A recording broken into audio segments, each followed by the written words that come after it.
पिछले संडे को आपने संदेश सुना था, बीज के ऊपर, भूमि के ऊपर बोने वाला बीज बोने निकला।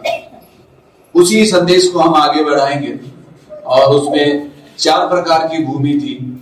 पहली भूमि मार्ग के किनारे वाली, दूसरी भूमि बता सकता है, हाँ, पथरीली भूमि, तीसरी भूमि झाड़ियों वाली भूमि और चौथी भूमि। देखो भूमि यहाँ पर अलग अलग है पर बीज एक ही है। भूमि यहाँ पर अलग अलग है पर बीज क्या है? बीज एक ही बोया जाता है पूरी भूमि के ऊपर, पर कहीं फल आता है, कहीं नहीं आता है, कहीं 30 गुना आता है, कहीं 60 आता है, कहीं 100 आता है, कहीं नहीं आता है। तो ध्यान देने वाली बात यहाँ पर है, वो है भूमि के ऊपर कि एक अच्छी भूमि हम बने, ताकि परमेश्वर का वचन जब बोया जाए तो वो हमारे अंदर 100 गुना फल लेकर आए। आप एक अच्छी भूमि बने। अच्छी भूमि के क्या कार्य हैं वो आज हम देखेंगे, कैसे हम एक अच्छी भूमि बन सकते हैं। और अच्छी भूमि है तो उस भूमि को बोलने की जरूरत नहीं है, क्योंकि उसके फलों से दिख जाता है कि ये अच्छी भूमि है। अच्छी भूमि ये नहीं कि वो बाइबल हर रोज पढ़ता है, उसको बाइबल की सारी आयतें याद है, वही नहीं अच्छी भूमि। अच्छी भूमि वो है कि जो उसने पढ़ा है वो फल रूप में उसके अंदर दिखता है। अच्छी भूमि हमें बनना है, और अच्छी भूमि बनने के लिए क्या क्या सावधानियां होनी चाहिए, वो कुछ बातों को हम प्रभु के वचन से देखेंगे। और ये बहुत ही महत्वपूर्ण है वचन के बारे में, जो मुझे और आपको गंभीरता से लेना चाहिए। अभी बीते कुछ दिनों से वचन के ऊपर ही जो है सेवकाई हो रही है कि वचन में हमें दृढ़ होना है, वचन में हमें मजबूत होना है, वचन में ही हमें बढ़ते जाना है। प्रभु की स्तुति हो। आकाश टल जाएगा, पृथ्वी टल जाएगी, अगर नहीं टलने वाला है तो उसका वचन है। तो अगर हम ना टलने वाले पे ही घर बना लेंगे तो हमारा घर कभी भी नहीं टिकेगा, कभी भी। तो हमें परमेश्वर की स्तुति करनी है, हमें सावधानी से ध्यान देना है प्रभु के वचन की ओर, हमें बढ़ना है। बहुत ही महत्वपूर्ण बातें हैं ये। आइए आप मरकुस रचित सुसमाचार उसका 4 अध्याय उसी की ओर हम देखेंगे।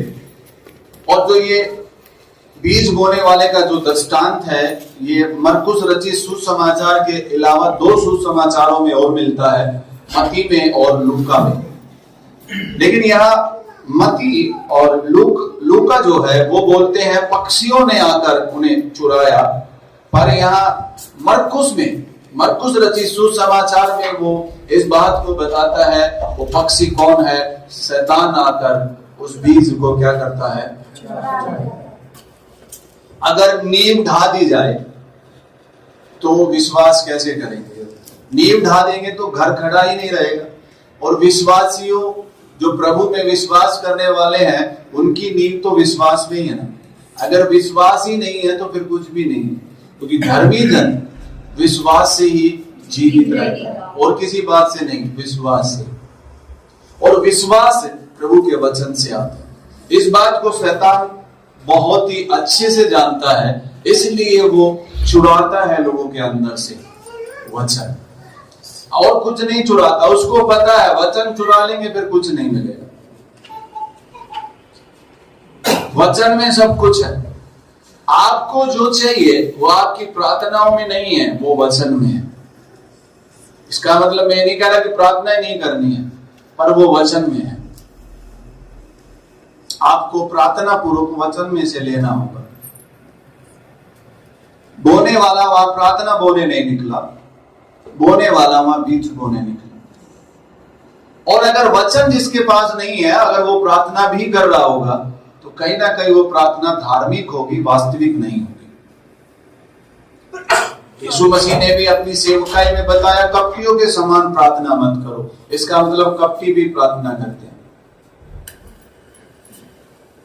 कपटियों के समान। तो हमें वचन के प्रति हमें गंभीरता में आना होगा। वचन ही सब कुछ उत्पन्न करता है। वचन के द्वारा ही सब कुछ उत्पन्न हुआ है, और वचन जो आपको चाहिए परमेश्वर के उद्देश्य के लिए, वो वचन आपको दे सकता है, और ये बीज के रूप में आता है। और शैतान इस बात को जानता है, अगर ये बीज कुछ समय इसके अंदर रह गया तो ये जड़ पकड़ लेगा, और अगर ये जड़ पकड़ लिया तो ये फल लिया।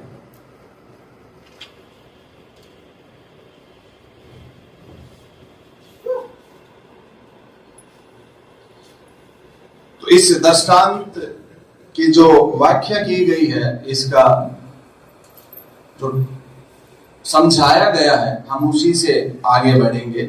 मरकुस रचित सुसमाचार उसका 4 अध्याय और उसकी 13 से देखेंगे इसे। फिर उसने उनसे कहा, क्या तुम यह दृष्टांत नहीं समझते? तो फिर और सब दृष्टांतों को कैसे समझोगे? हाँ, जब चेलों ने यीशु मसीह से पूछा, बाकी सब भीड़ चली गई, किसी ने नहीं पूछा, तो चेलों ने बोला, ये दृष्टांत हमें समझा, हमें समझ में नहीं आया है। भीड़ ने नहीं पूछा है, भीड़ कभी नहीं पूछती है। भीड़ आती है कलीसिया में और चंगाई चाहिए, चंगाई लेंगे, छुटकारा, हाथ रखवा लिया पास्टर का, बस उनको यही चाहिए।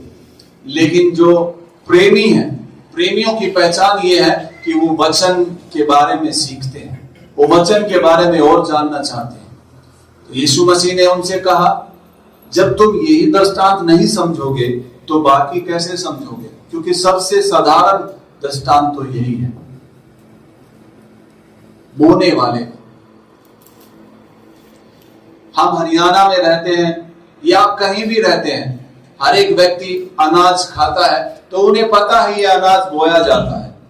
इतना जो पता है, हो सकता सबने खेती ना की हो, लेकिन ये तो पता है कि किसान इसे बोता है, किसान इसका ध्यान रखता है, किसान सींचता है, किसान फिर जब ये पक जाता है तो इसकी कटनी करता है, फिर इसे निकालता है, फिर इसे छांटता है और फिर इसे लोगों तक पहुंचाता है।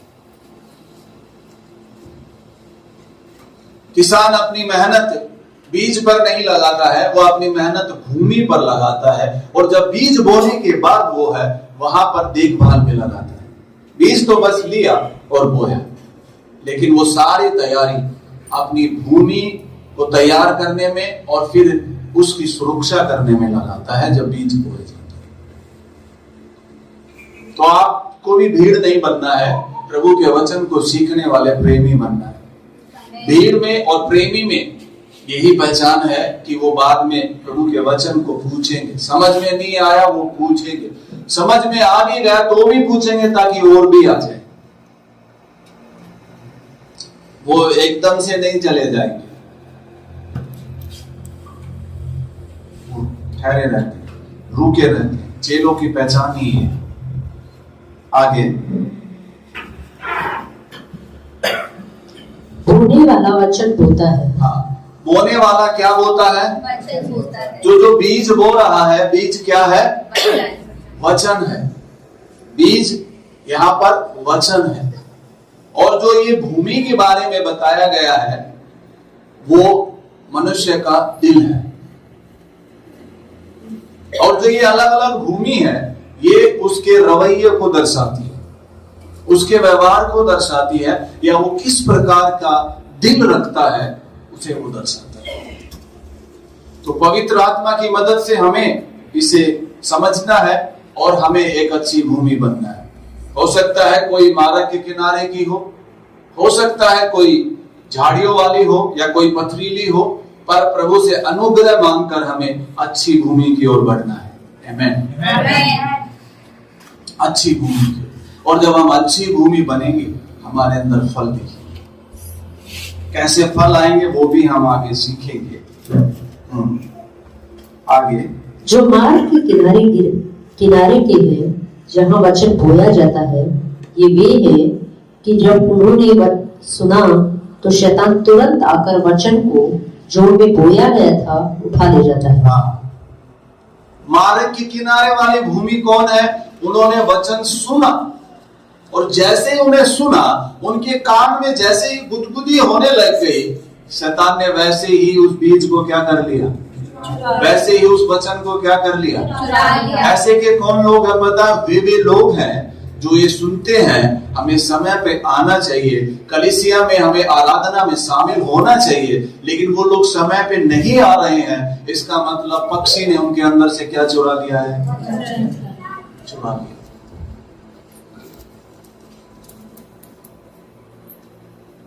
आज हम सीखेंगे कि ये जो बीज चुराने वाला है ये कहां से आता है, और आज इसके रास्ते को बंद करेंगे।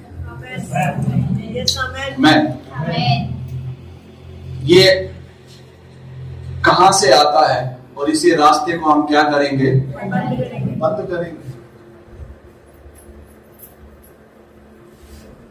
उन पक्षियों को हमें पहचानने की जरूरत है। मुझे याद है मैंने कई साल पहले इसका एक बार प्रचार किया था, बीच में भी किया, पर जब इस गुड़गांव में सेवकाई की शुरुआती थी उस दौरान में मैंने इसका प्रचार किया था।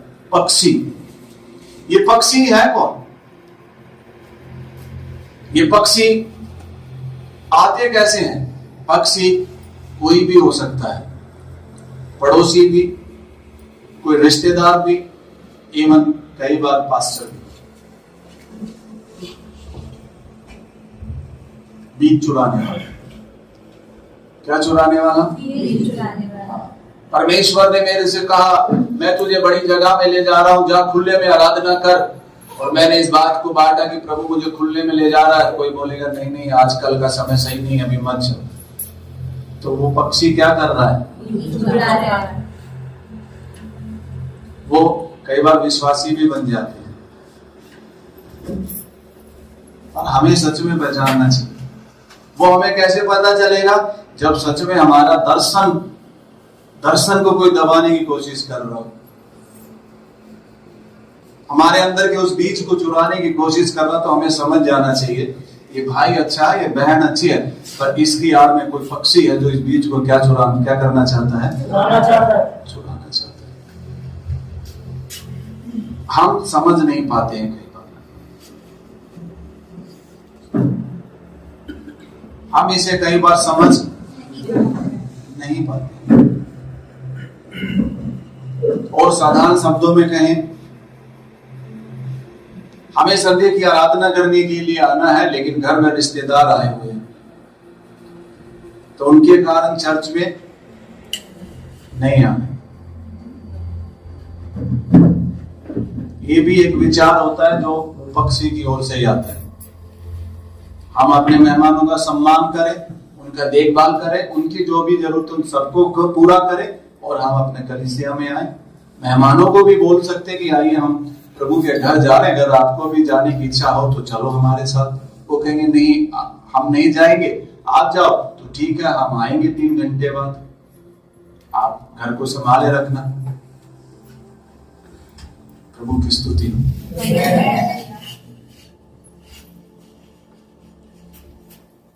इस तरीके के विचारों को हमें समझना बहुत जरूरी है, ताकि हम एक फल लाने वाले मसीह बन सके। क्योंकि उसी दिन हो सकता है आपके लिए जो बीज था उस दिन वो बोया जा रहा था, लेकिन आप ही उस दिन नहीं आए।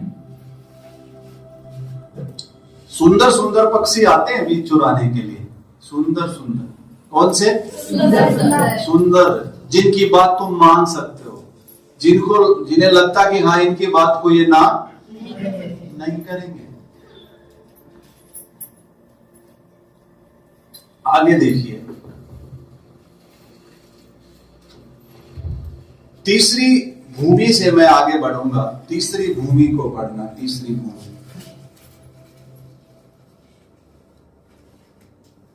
जो झाड़ियों में बोए गए ये वे हैं जिन्होंने वचन सुना और संसार की चिंता और धन का धोखा और अन्य वस्तुओं का लोभ उनमें समाकर वचन को दबा देता था और वह निष्फल रह जाता है।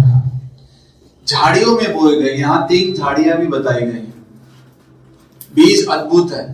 आप में से बैठे कई लोगों में वो बीज कई गुना फल लाना चाहता है, बहुत ही अद्भुत फल लाना चाहता है। उस बीज में वो क्षमता है कि वो फल लाए, पर ये झाड़ियां जो है उन बीज को क्या करती हैं?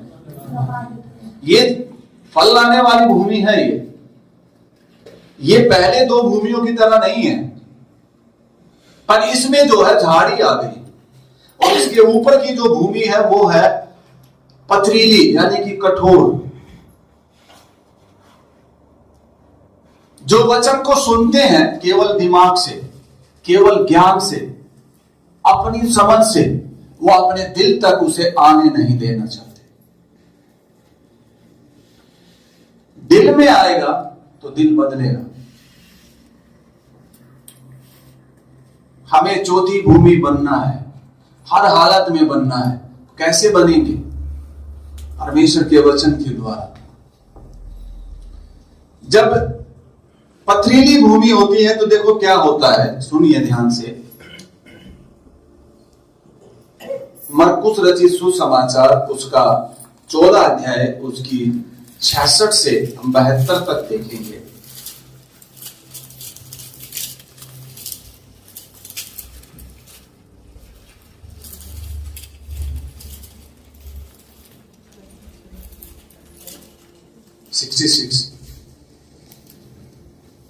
जब पतरस नीचे आंगन में था तो महायाजक की दासियों में से एक वहां आई और पतरस को आग तापते देख उसे टकटकी लगाकर देखा और कहने लगी, तू भी तो उस नासरी यीशु के साथ था। वह मुकर गया और कहा, मैं नहीं जानता और नहीं समझता हूँ कि तू क्या कह रही है। फिर वह बाहर डेवढ़ी में गया और मूर्ख ने बांध दी।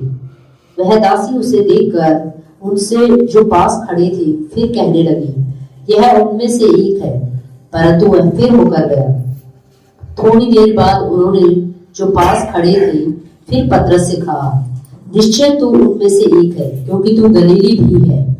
तब वह धिक्कारने और शपथ खाने लगा, मैं उस मनुष्य को जिसकी तुम चर्चा करते हो नहीं जानता। अभी यहाँ पर पतरस का हृदय बंद है।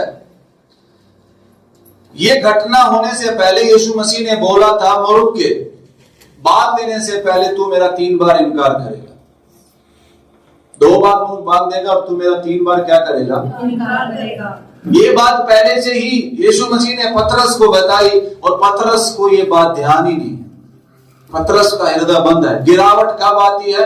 जब कठोर हृदय हो जाता है, जब हृदय बंद हो जाता है तब क्या आने लग जाती है? गिरावट आने लग जाती है।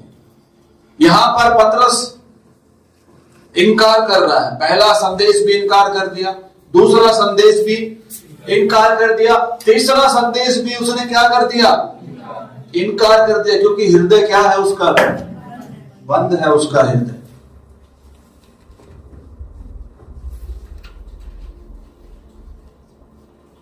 लेकिन आगे क्या हुआ देखिए, आगे आए। तब तुरंत दूसरी बार मूर्ख ने बांध दी। पतरस को वह बात जो यीशु ने उससे कही थी स्मरण आई।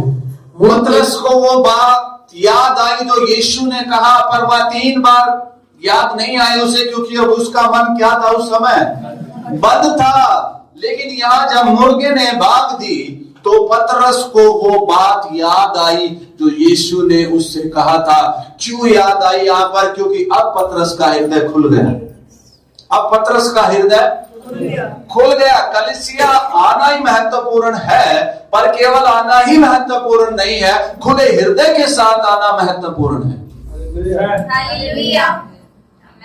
परमेश्वर के वचन को ग्रहण करने के लिए हमें संडे को आना चाहिए। ये सोच के नहीं आज थोड़ा अच्छा महसूस नहीं हो रहा, आज अच्छा महसूस होने लग जाएगा इसलिए मैं जा रहा हूं। नहीं, मैं परमेश्वर के वचन के लिए जा रहा हूं, मैं उस बीज के लिए जा रहा हूं जो मेरे लिए है। पता इस बीज में आपका प्रमोशन, आपकी चंगाई, आपकी बढ़ोतरी, आपका सब कुछ इस बीज में है। बीज में वो क्षमता है जो आपको सब कुछ दे सकती है। आप एक अच्छी भूमि बनना चाहते हैं तो आप अपने हृदय को खोलो, कठोरता से बाहर आओ, उस कठोरता के रवैये से बाहर आओ और एक नम्र, एक अच्छी भूमि, उपजाऊ भूमि बनो। उपजाऊ भूमि की खासियत क्या है? वो आपको सॉफ्ट नजर आती है। वो आपको क्या नजर आएगी? सॉफ्ट नजर आएगी। वो तैयार की हुई भूमि है और उसमें कोई भी बीज बो देंगे ना, वो बीज उसमें उगता है। अच्छी भूमि बनना है, पर ये नहीं है कि अच्छी भूमि हर एक के लिए द्वार खोले रहे, कोई भी बीज आ जाए, कोई नहीं। कई लोग ऐसा बोलते मैं तो खुद खुले दिल का हूं, किसी को इनकार ही नहीं करता, दो पक्षी को भी इनकार नहीं करता है, क्योंकि वो इनकार करना जानता ही नहीं है। बाइबल बताती है जब यीशु मसीह ने अपनी सेवकाई शुरू करनी थी, यीशु मसीह 40 दिन के लिए उपवास में चले गए। उसके बाद लिखा परखने वाले ने यीशु मसीह की परीक्षा की, और यीशु मसीह जब उपवास के दिन पूरे हो गए तब परखने वाले ने ऐसा बोला, तू परमेश्वर का पुत्र है तो इन पत्थरों से कह दे कि ये रोटी बन जाए। ध्यान रखिए इस बात को कि यीशु को भूख लग रही है। जब उपवास के दिन पूरे हुए, समय हुआ, यीशु को भूख लगी, और उसी समय में परखने वाला आकर बोल रहा है इन पत्थरों से कह दे कि ये रोटी बन जाए।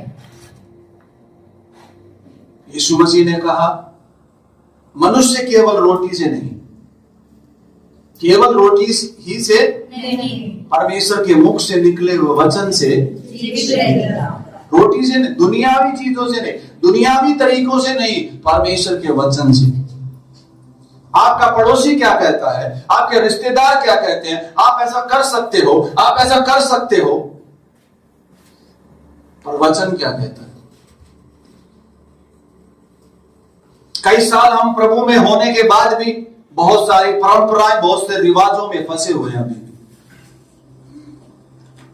उनसे बाहर ही नहीं निकले। हाँ, शादी मसीह में चाहते हैं, हमें विश्वास में लड़की मिले, पर विश्वास वाले काम तो है नहीं ना।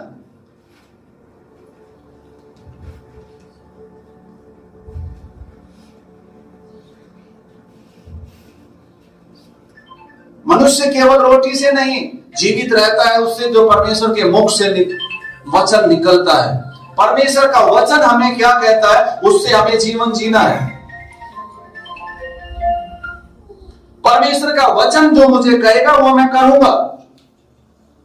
उस वचन के कारण चाहे कोई नाराज हो जाए, पर मैं वही करूंगा जो वचन कहता है।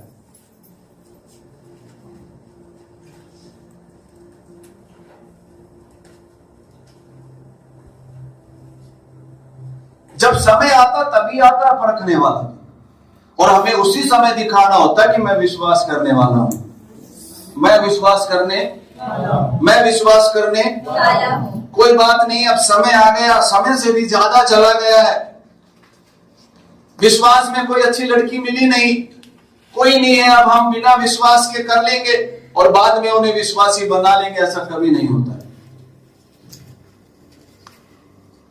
जो बोओगे वही काटोगे। आप अच्छे विश्वासी हो तो अच्छे विश्वासी मिलेंगे। आपके दिल का जैसा रवैया वैसा ही पार्टनर आता है,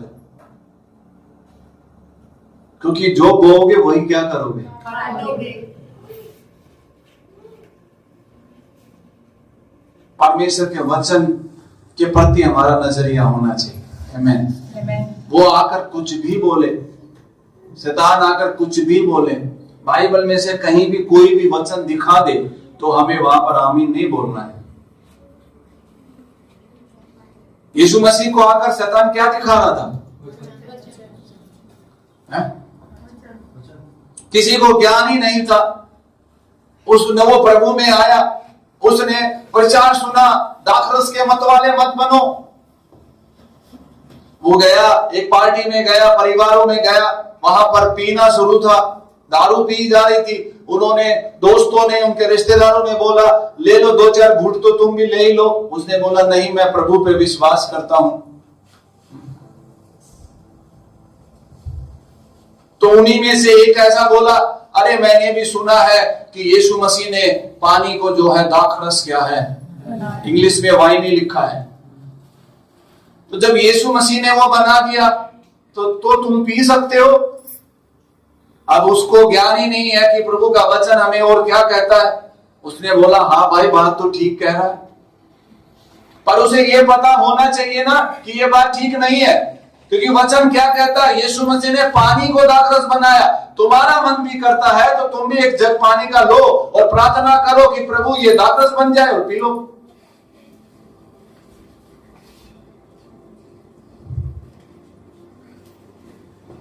इसका मतलब यहां पवित्र आत्मा हमें बताना चाहता है, आप एक वचन को पकड़ के जीवन नहीं जी सकते हो। आपको परमेश्वर के वचन का प्रकाशन होना चाहिए ताकि जब परखने वाला आए हम उसे जवाब दे सकें। हमारे पास उनको जवाब देने के लिए होना चाहिए वचन। अब नहीं मुंह बना के चुपचाप प्रेम से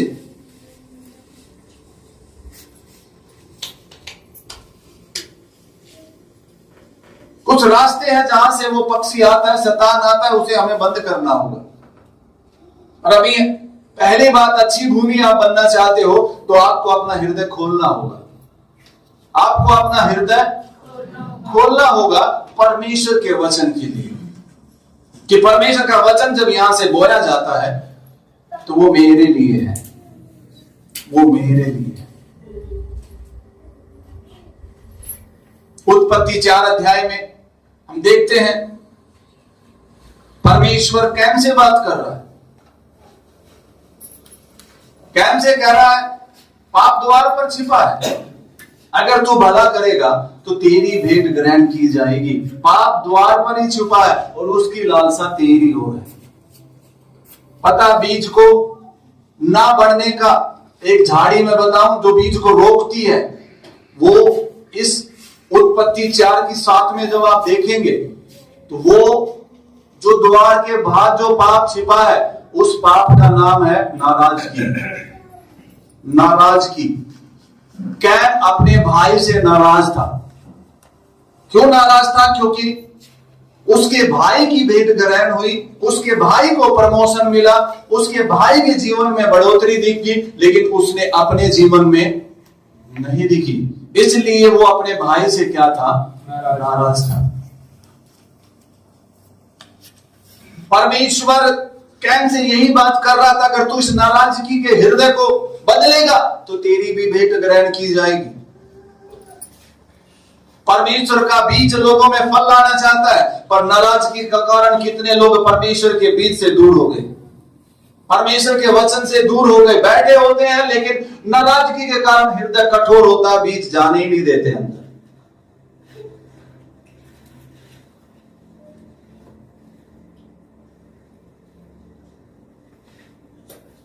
अपना हृदय हमें खोलना है। अब आगे हम देखेंगे झाड़ी वाली भूमि के बारे में। पर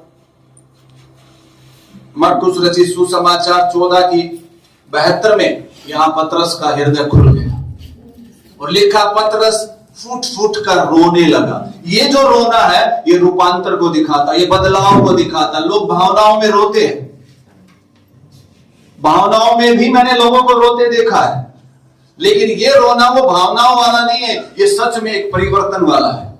पतरस को ये बात समझ में आ गई कि इससे पहले मैंने 3 बार जो किया वो गलत किया, और जब उसको सच में वचन स्मरण आ गया, वचन उसको याद आ गया, वचन को वो सच में समझ गया, तब उसका हृदय खुल गया। फिर उसको ये बात समझ में आ गई, चाहे कुछ भी हो मुझे संडे को समय पे चल जाना है। और जिसको समझ में नहीं आया उसको नहीं आएगा, क्योंकि उसने अपना हृदय क्या कर रखा है? बंद कर रखा। वो प्रार्थनाएं कर रहे हैं परमेश्वर कुछ बड़ा खोले। मैं आपको बता रहा हूं, आप इस रवैये को बदलेंगे, बिना प्रार्थनाएं कुछ खुल जाएगा। सब कुछ प्रार्थनाओं से नहीं होगा, वचन से हमें देखना है कि मेरा कहां रवैया बदलना है, कहां मुझे निर्णय लेना है, कहां मुझे सही होना है, वहां पर चीजें होने लग जाएंगी। एक बार एक प्रभु के जन ने अपनी बुक में लिखा था मैरिज के ऊपर। उन प्रभु के जन पर प्रकाशन खुला कि कोई भी चीज आपको चाहिए, आपको स्पष्ट पता होना चाहिए, और उन्हें लिखो और साफ साफ परमेश्वर को बोलो। तो मैरिज के बारे में उन्हें किसी एक बहन को बोला था, उसकी शादी नहीं हो रही थी, तो उन्होंने बोला एक लिस्ट बना और आप कैसा पार्टनर चाहते हो, जो जो गुण आप चाहते हो उसमें लिख लो। की स्तुति हो। ये बहुत ही अद्भुत है। पर सिद्धांत कई बार इस तरीके से काम नहीं करे, दूसरे तरीके से काम कर देता है। ऐसा ही एक प्रभु पे विश्वास करने वाले ने भी सुना था ये, तो वो भी लिस्ट लगाकर प्रार्थना करने लग गया। प्रार्थना करने लग गया। करना चाहिए, आप भी कर सकते हैं, करें। पर उसकी शादी नहीं हो रही, काफी समय बीत गया। एक दिन वो एक सभा में गए और वहां एक भविष्यद्वक्ता सेवा करने आए। उस भविष्यद्वक्ता ने उनको देखकर बोला, तुम्हारे पास जो एक लिस्ट है ना, उस लिस्ट को फाड़ दो। उसने वो लिस्ट फाड़ दी। कुछ समय बाद शादी हो गई। शादी हुई, पत्नी थोड़ी सांवली थी, हो सकता है उसमें गोरी लिखा हो, लेकिन वो लड़की अमीर घर से थी। तो हमारी लिस्ट में कई बार ऐसा होता है, लेकिन परमेश्वर की लिस्ट में कुछ और होता है, और हमारी लिस्ट उस लिस्ट को पूरा होने के लिए रोक देती है।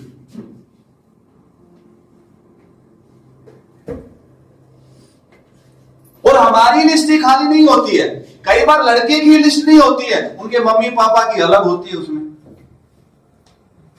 बहनों की अलग होती है, फिर एक आध रिश्तेदारों की अलग होती है। वो लिस्ट इतनी बड़ी हो जाती है।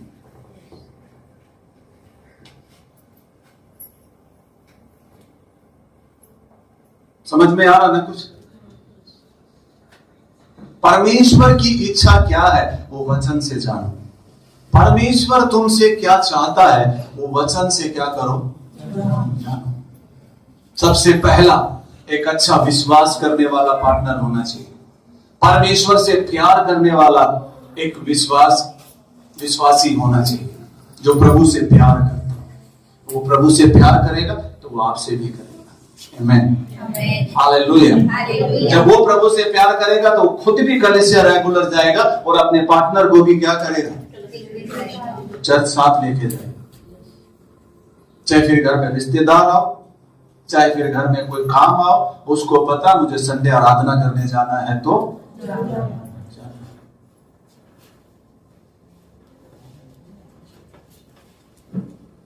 आगे अगली भूमि पढ़ना हो, झाड़ियों पर।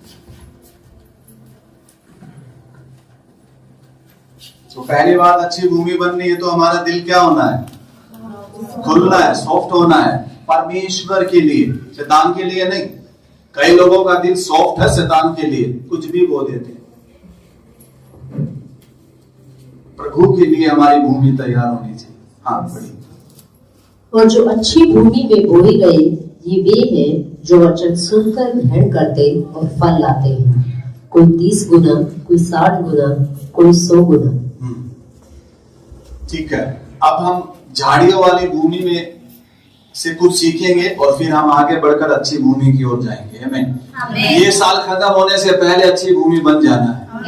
हालेलुया। मैं नहीं कह रहा आज ही घोषणा करें, आज ही आप बन जाए, लेकिन आपको बोलते जरूर रहना मैं अच्छी भूमि हूँ। पर पवित्र आत्मा जब कुछ उखाड़े वहां से, झाड़ियों को काटना है। आज क्या करना है, झाड़ियों को सारे बोलो, झाड़ियों को काटना है ताकि आप एक अच्छी भूमि बन सको। आमीन।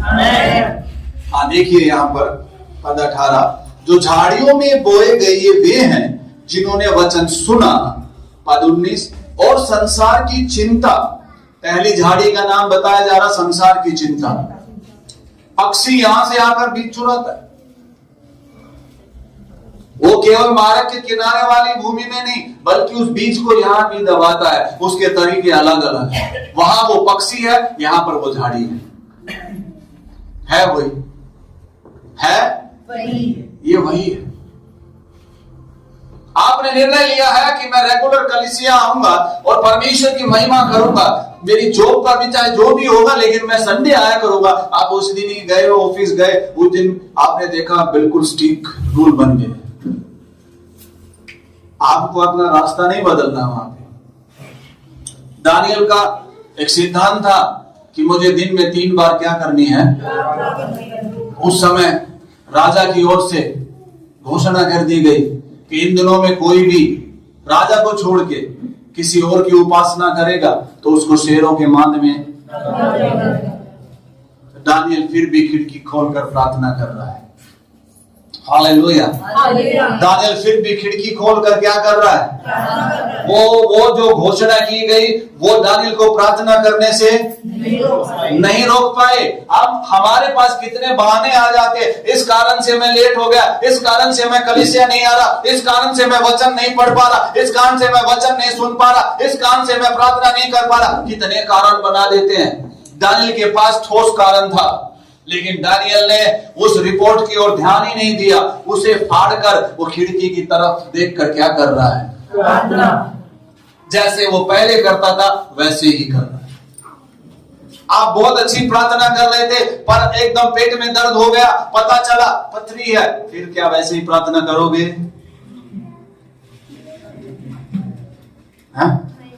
दानियल को पता चल गया, तब भी दानियल वैसे ही क्या कर रहा है? दानियल वैसे ही क्या कर रहा है? आप एक अच्छी भूमि बनना चाहते हैं तो बहानों से ऊपर उठ जाओ। शैतान उन बहानों को इस्तेमाल कर कर आपको वचन से दूर ले जाएगा। कई लोग जरूरत में ही उलझ गए, मेरी तो ये जरूरत है, मैं कैसे कलीसिया में आऊं? उस जरूरत को ही शैतान झाड़ी बना देगा। जरूरतें कब पूरी हुई है सारी? या आज ये है तो कल हो रहा है।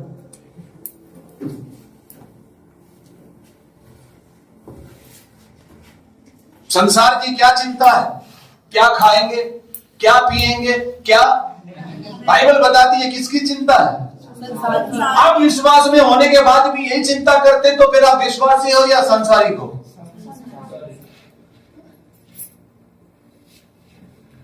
कह रहा संसार इस चीज की खोज में है, पर तुम ये चिंता मत करना। जंगली शोषणों की ओर देखो, वो ना बोते हैं और ना ही काटते हैं, तब भी कितने सुंदर है, सब कुछ अच्छा है। राजा सुलेमान भी इनके समान वस्त्र पहने हुए नहीं था। तुम्हारा मूल्य उनसे बढ़कर है, मैं तुम्हें उनसे बढ़कर पहनाऊंगा। आप अगर पक्षियों के भोजन के बारे में देखो तो पक्षियों को जो भोजन मिलता है उससे कई गुना भोजन उन पेड़ों से खराब हो जाता है। परमेश्वर इतना देता है,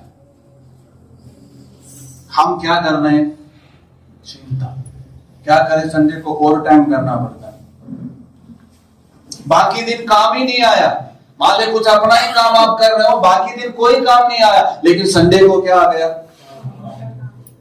पता है आपको बाकी दिन काम चाहिए तो संडे के काम को छोड़ दो, बाकी दिन काम आने लग जाएगा। ये तो शैतान को ये पता चल गया है कि बाकी दिन इसको काम मिल गया तो ये संडे को क्या हो जाएगा, और ये चला गया तो कई